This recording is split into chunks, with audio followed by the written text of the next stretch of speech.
Dave for the prayer. We are so grateful to have been a part of Ashgrove. It was what helped Brisbane become home when we moved here, and so we've been really thankful for the family, the friends, the opportunities to serve and just be a part of the community. So thank you to each and every one of you who have participated in that for us. We are going to miss you dearly.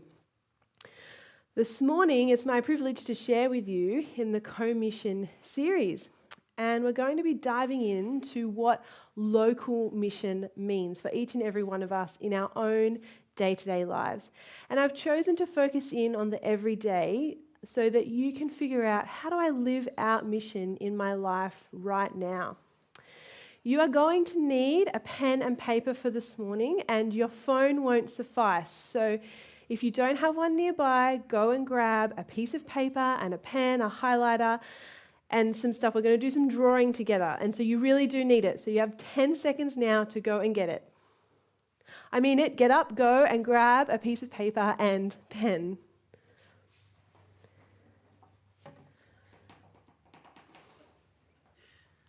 Fantastic. All right, I hope you've got it with you because it's going to be useful. Last week, Dave kicked off our series with a powerful message launching out of Luke 4:14.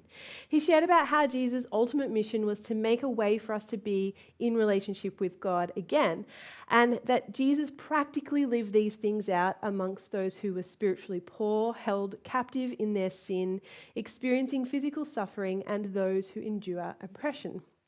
Dave highlighted to us that as Jesus followers, we are made for mission. And if we feel a little bit unsure about how to live this out, then looking at Jesus' model in Luke 4 gives us a pretty good pattern to follow. Share the good news about being able to be in relationship with God and live out your faith in the way that you love, care, and interact with others. So Jesus lived his life. His mission was on display in word and deed. And he lived in some pretty countercultural ways. He wasn't just a nice guy, but he lived radically for his mission. In John 20:21-22, we see Jesus pass this mission that he had lived on to his disciples and in turn to us as well. If you want to read along with me, John 20:21-22 says, "Peace be with you. As the Father has sent me, I am sending you." And with that, he breathed on them and said, "Receive the Holy Spirit." As the Father had sent him, so he sends us, in the power of the Holy Spirit, to go and live out the fact that we are made for mission. It's part of our intrinsic makeup as believers. Being made for mission means that we are made to be on mission like Jesus. We are made to live out the gospel like he did, share the good news of eternal hope like he did, and to let people know that this is all on offer because of who he was. In Acts 1:8, not long after Jesus had shared this with his disciples, he is reinforcing with them about their commissioning by reminding them what they're made for and describing to them the far-reaching impacts that the gospel is going to have. He paints this beautiful picture of how the message will travel and where it will be taken. He says in Acts 1:8, "You will be my witnesses in Jerusalem, Judea, Samaria, and to the ends of the earth." He didn't say, "You might be my witnesses," or "You could be," or "You should be," or "Perhaps you should maybe think about being my witnesses." He said, "You will be." This command or instruction of Jesus isn't optional, and it will reach the ends of the earth. Followers of Jesus don't get to decide if they will be witnesses in the world. They are. Whether or not they're doing a good job is another thing, but we are witnesses in this world. Each and every one of us holds the responsibility, the joy, and the privilege to share and live out the gospel with others. But when we think about mission and who is doing it, we often don't think of ourselves. We often think of the "to the ends of the earth" part of the verse, or perhaps from the Great Commission in Matthew 28, we recall the "go and make disciples of all nations" part, We sort of associate missions with other countries and cultures and people going to meet the needs out there. Yet interestingly, when Jesus was painting the picture in Acts, he included Jerusalem, which was their local context, then Judea, their nearby context, and Samaria, who were their enemies. So it does include us. Right here, right now, we are made for mission. You are made for mission. Every Jesus follower is made for mission. And in fact, every Jesus follower is currently on mission right now. You've been sent wherever you are, whoever you're with, you are on mission. It's not a special calling for an elite few.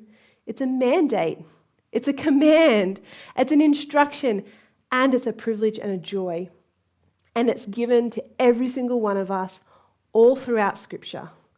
And we've seen that Jesus even showed us how to live it out. We live out our mission not just because it is a command, but because we love Jesus and want others to know him too. If you took a quick look at my Instagram account or spent roughly 30 seconds in conversation with me, chances are you will learn very quickly that I love my son. That he's actually the cutest child in the world, it's not up for debate, and that every day he gives me a new, funny, sometimes inappropriate story to share with other people. I love him. You know that when you interact with me, or at least I really hope you do. And I live out my love for him in the things that I do and the things that I say. I definitely don't always get it perfect, but I hope that when you interact with me, you would know this about me. When we have a good and healthy relationship with God, we reflect this in the way that we speak and the way that we live. It's a natural consequence of our love for him and our desire for others to experience the same goodness, peace, hope, and joy that we experience. So what does this mean? For those of us who, for whatever reason, have chosen to live here in Australia as our home, how do we live out the fact that we too are made for mission? Well, it's going to mean more than giving money to local pastors or paid missionaries. It's also going to mean more than running a program here or there to meet the occasional need. If we recall Jesus' model, then we know that our entire lives need to reflect the fact that we are made for mission. So this is where you're going to need the piece of paper. And honestly, you'll get the most out of today if you participate in this workshop with me. So I'm going to walk through 4 Bible verses and we're going to together establish 4 principles. And as we do this, you are going to workshop your own life on that piece of paper.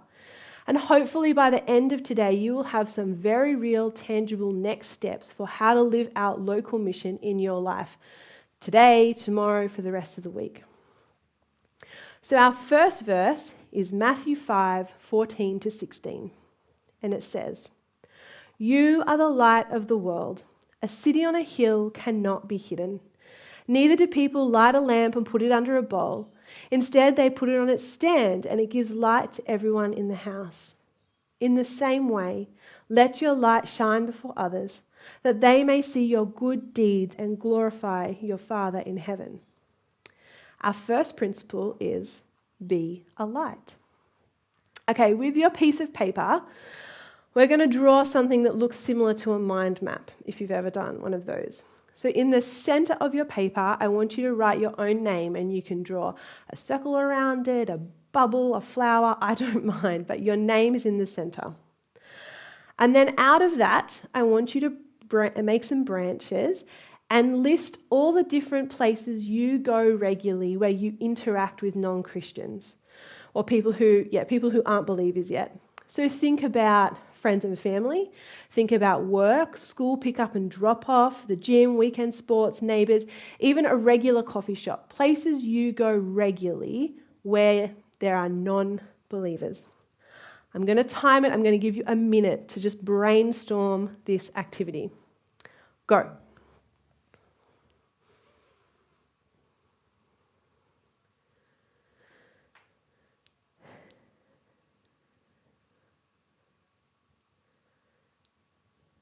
It doesn't have to look super pretty, just get it all down on there.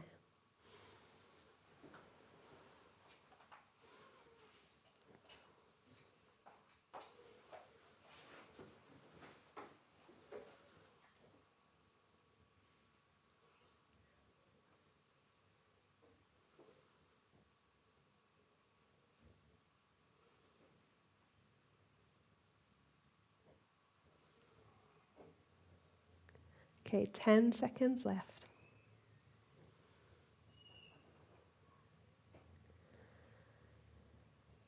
Okay, great.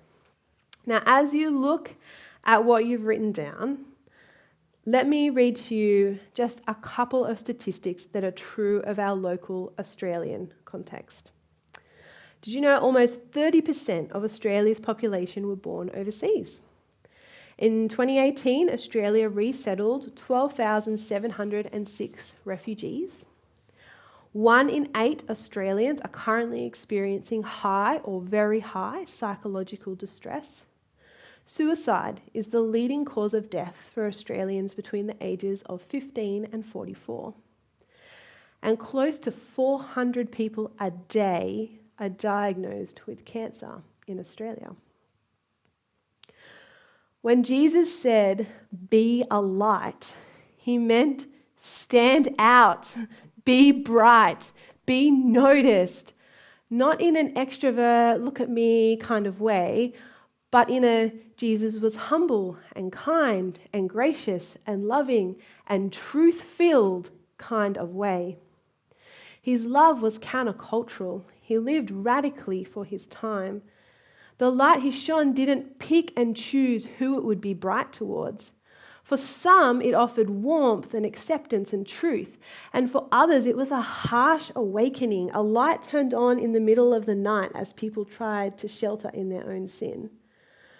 These places that you have drawn, the places that you go, they are currently the places where you are able to be a light. In these places right now, you are representing Jesus. You are on mission amongst people you don't know. The statistics I read highlight that there is great diversity and also great brokenness in our own country. We literally have people migrating or being settled in Australia who are from some of the most unreached people groups in the world. If you want to reach the nations but can't for some reason leave Australia, take note of what a strategic and diverse place Australia is becoming for some of the most isolated people previously in terms of their access to the gospel. What about your next door neighbour? Could he or she easily be one of those who is sick or struggling? There are very real gospel needs here in Australia. Homelessness, abuse, neglect, physical and mental health concerns. The pollution of sin affects every person's ability to relate, interact, and experience the world. And without Jesus, all the world has to offer is false hope and fleeting peace. If you don't first and foremost choose to be a light for Jesus here and now in the places you go, you're going to have a lot of trouble living out the mission that you are made for in your life. Okay, our second verse is Colossians 3:17. And whatever you do, whether in word or deed, do it in the name of the Lord Jesus, giving thanks to God the Father through him. Our second principle is be intentional. All right, I want you to go back to your maps. Out of the places that you have drawn, so the places that you go regularly where there are non-Christians, I want you to write the names of those non-Christian people that you know. So think specifically of people that you have maybe some sort of relationship with. So it might be family and friends or co-workers, neighbours, parents at school pick up and drop off. It could even be people that you chat with regularly at the cafe you go to. But people that you know the name of them, you know you'll interact with them at some point during your week. I don't want you to forget anybody who you might consider an enemy. So that boss you really don't like or the nasty parent at your school. I want you to think of everybody in those networks whom you know the name of who isn't a Christian. And I'm going to give you a minute again to do that.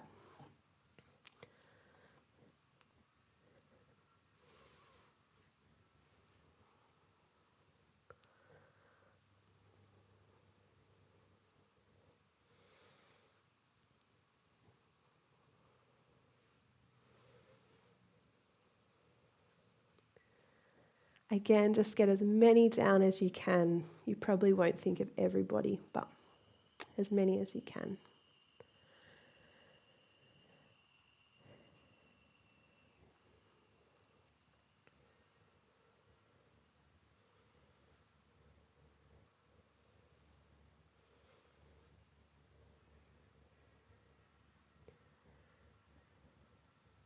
Ten more seconds.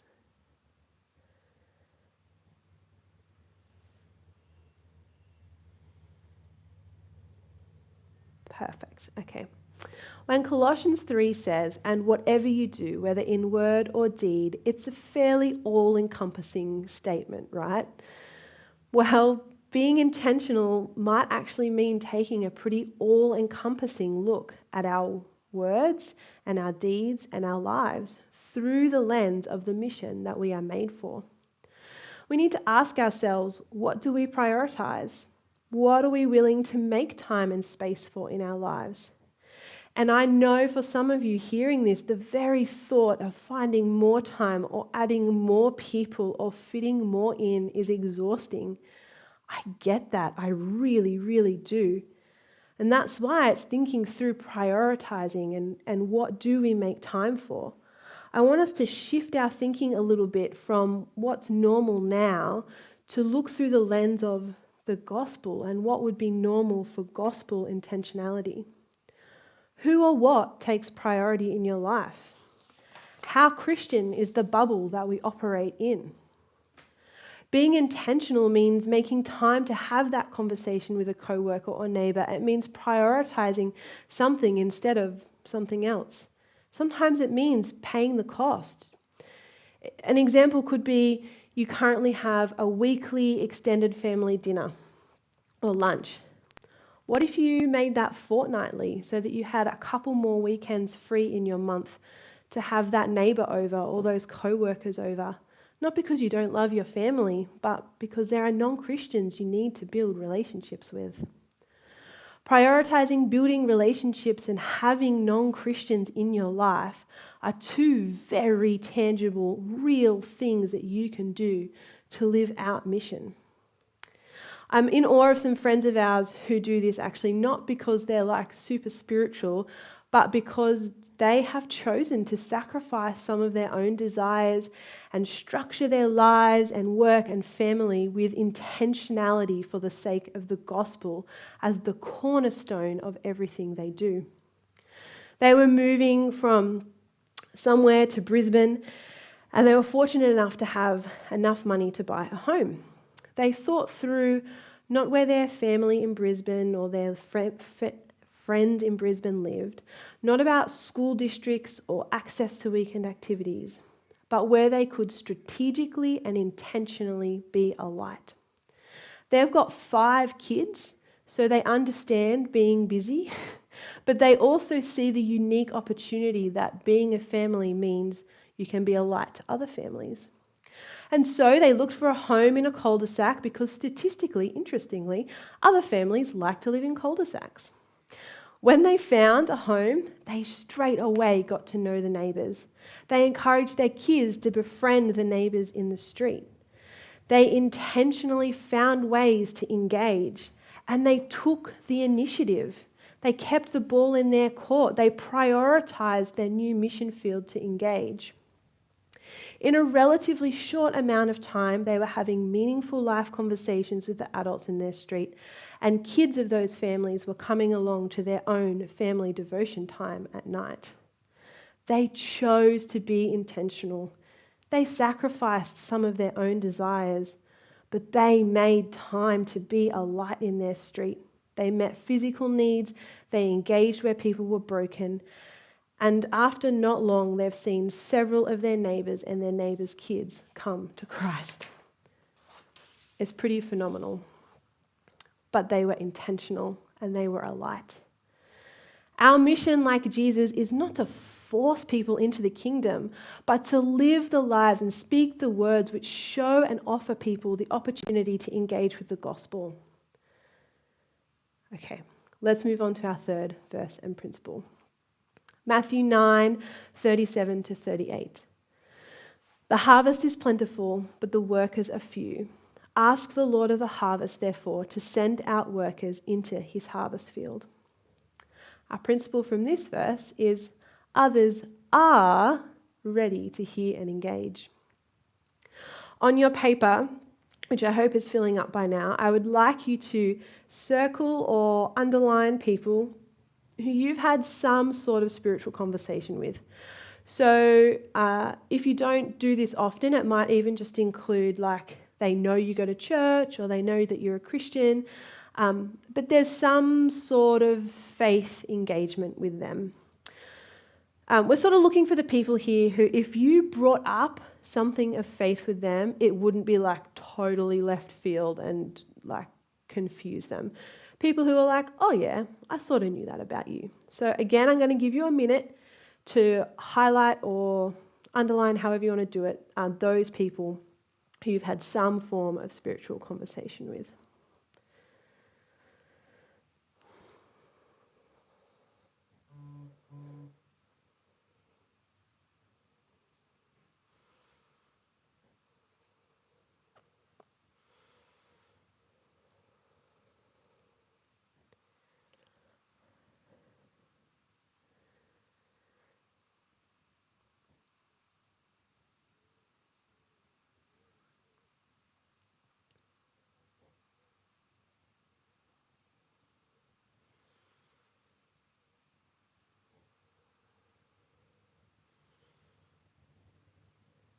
Don't worry about what the person next to you has written. It's not a competition. Just do what you've got in your life, and that's all God asks of you.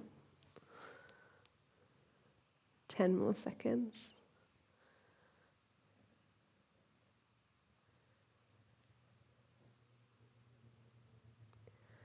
Okay, one of the really interesting things about this verse in Matthew is that it teaches us that the harvest is ready. What's holding it back is workers willing to work it. We are sent, and people are not only in need of the gospel, but many do actually desire to hear it. We make a lot of assumptions about people's desire to engage in spiritual conversations. We have a lot of fears about how they'll respond and react if we bring stuff up. But what if we shifted that thinking? What if we made a different assumption? People might be interested. They might have experiences that they want to share. They might even have deeper thoughts on spiritual things that they're processing and want to discuss with someone. In 2017, the McCrindle Research Group produced the Faith and Belief Report, and it really it's very interesting actually if you get a chance to read it, but it noted some things I wanted to point out to you. More than half of Australians, 52%, are open to some extent to changing their religious views given the right circumstances and evidences. Younger generations are more likely than older generations to be open to changing their current religious view. Conversations with people are the biggest prompt for Australians to think about spiritual or religious things. More than half of Australians, 55%, talk about spirituality or religion often or occasionally when they gather with friends. This one's really profound. The greatest attraction to investigating spirituality and religion is observing people who live out a genuine faith. 61% of people are attracted by this.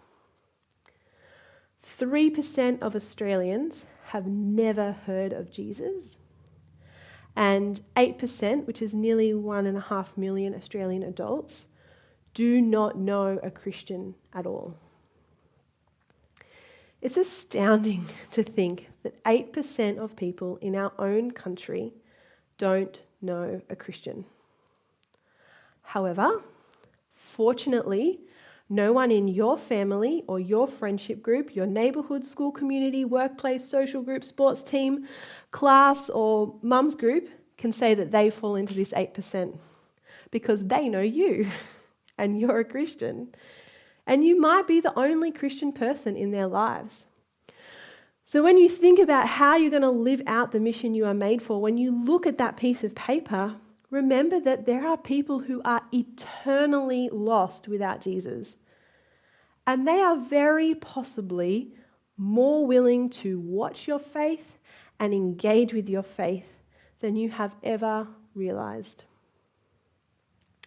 Our fourth and final verse is 1 Peter 3:15. But in your hearts, revere Christ as Lord. Always be prepared to give an answer to everyone who asks you, to give the reason for the hope that you have, but do this with gentleness and respect. Principle? Share with gentleness and respect.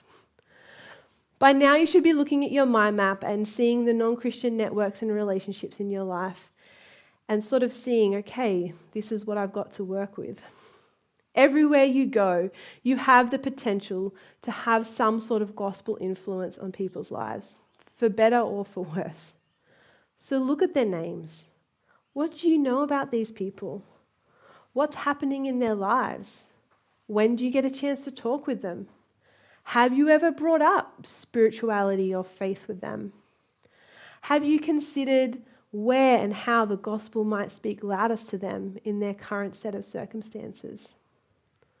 What could you do to live out mission, the mission that you have been made to live out, with these names in front of you? There is a whole range of ways to engage someone in who God is and what Jesus has done. It's not a choice between yell from the street corner or say nothing. But if the idea of having spiritual conversations is something that you're wanting to grow in, I can highly recommend 2 books. One is called God Space by Doug Pollock, and it literally is a small, simple book for how to make space for God in your conversations. And the second is called Questioning Evangelism. It's by Randy Newman, and it looks at how to ask good questions to get conversations going and to hear what people think and propose or process possible alternatives. People are open, but they want to be heard. They don't want to be preached at. They want to watch and see that the faith you claim to have stacks up and not be bullied into some kind of decision. With gentleness and respect doesn't mean never taking the initiative to share the gospel because you're fearful that you might offend them. Instead, it means be confident in the faith you have. Know the sound reasons for which you have it. When you talk with others, take the initiative to share with them the reason for the hope that gives you an eternal perspective on things. And in doing so, make sure you listen and engage and hear and disagree where necessary, but always with gentleness and respect. So looking at your piece of paper, the last thing I want you to do is pick 3 people. Probably out of the people that you've circled or underlined, 3 people who you can be gospel intentional with. 3 people who you want to commit to praying for and pursuing conversation with. 3 people who you may have never asked what they think about faith and belief or whether they have any spiritual aspects to their lives. But those 3 people are 3 people you can be intentionally on mission with. I want you to pray for opportunities, pray for boldness, ask the Spirit to help you listen and hear their story. Be willing to be honest about what you believe. Be familiar with the gospel and how to share it. And remember that you might be the only Christian that one of those 3 people know.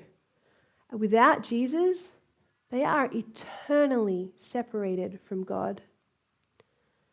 You might not be able to do that right now, but if you can, just highlight 3 names or jot them down. Maybe spend some time with God praying about who those 3 people should be this week. But I really want you to do this because it will help you live out our principles. It will help you be a light. It will help you be intentional. It will remind you that others are ready to hear and engage. And it will hopefully encourage you to always share with gentleness and respect. Today I've really chosen, like I said at the start, to narrow in on what local mission could look like for each of us in the here and now, and how you can live it out today, tomorrow, next week. But if you're looking for some bigger ways to engage with our community, then can I encourage you to think through where your skills, gifts, passions, or even natural networks lie. To find an area of society that has a gospel need that you could help meet.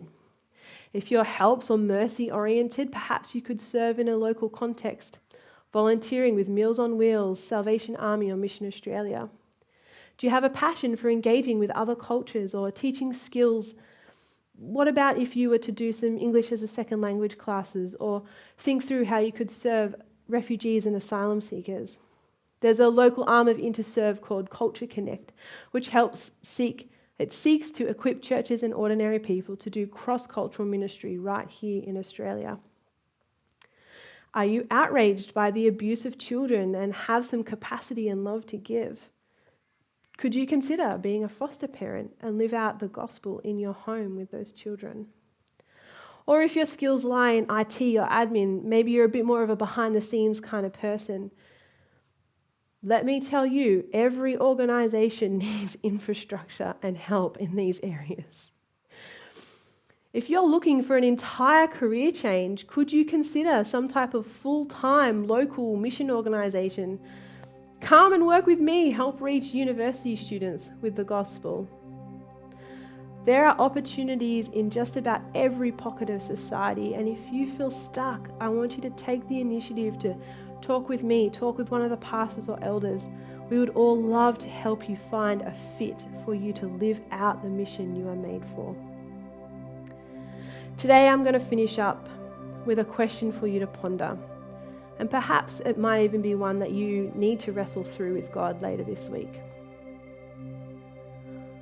What will it take for people not knowing Jesus to be completely intolerable to us?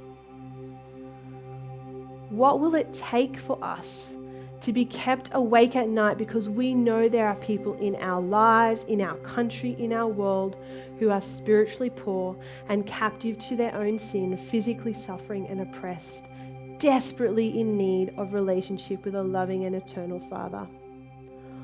What would need to shift in our own hearts for them to break for the eternity of other people? David Platt once said, "The need is great, the gospel is good, the command is clear, and our God is worthy." So what are you